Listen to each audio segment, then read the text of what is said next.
चलिए बड़ी बात में एक और बात काम की। दिल्ली हाई कोर्ट के एक फैसले से CLAT 2025 यानी कि कॉमन लॉ एडमिशन टेस्ट का रिजल्ट बदल जाएगा। हाई कोर्ट ने कैंडिडेट आदित्य सिंह की याचिका पर सुनवाई करते हुए 2 सवालों में गलतियां मानी और रिजल्ट सुधारने का आदेश दिया है।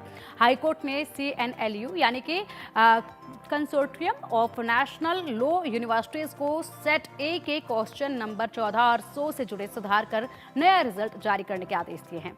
हाई कोर्ट ने कहा है कि 2 सवाल साफ तौर पर गलत है, आंखें मूंद कर अन्याय नहीं कर सकते। बता दें कि CLAT 1 दिसंबर 2024 को हुआ था। फाइनल आंसर की 9 दिसंबर और रिजल्ट 10 दिसंबर को जारी होने थे, लेकिन यहां पर बिना किसी पूर्व सूचना के 7 दिसंबर की देर रात फाइनल आंसर की और रिजल्ट एक साथ घोषित कर दिए गए।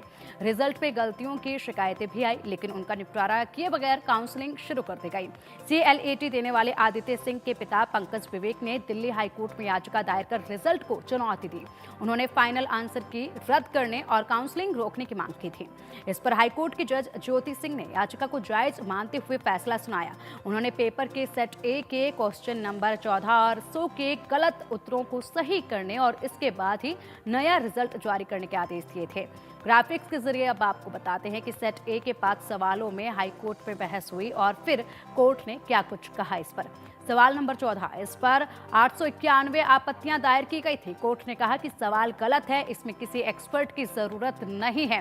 सवाल नंबर 37, यह जनरल नॉलेज का सवाल था, इस सवाल को नहीं बदला गया। सवाल नंबर 67 और 68, यह लीगल सेक्शन के सवाल थे। कोर्ट ने कहा कि इनमें स्टडी की जरूरत है, इसलिए बदला नहीं जा सकता।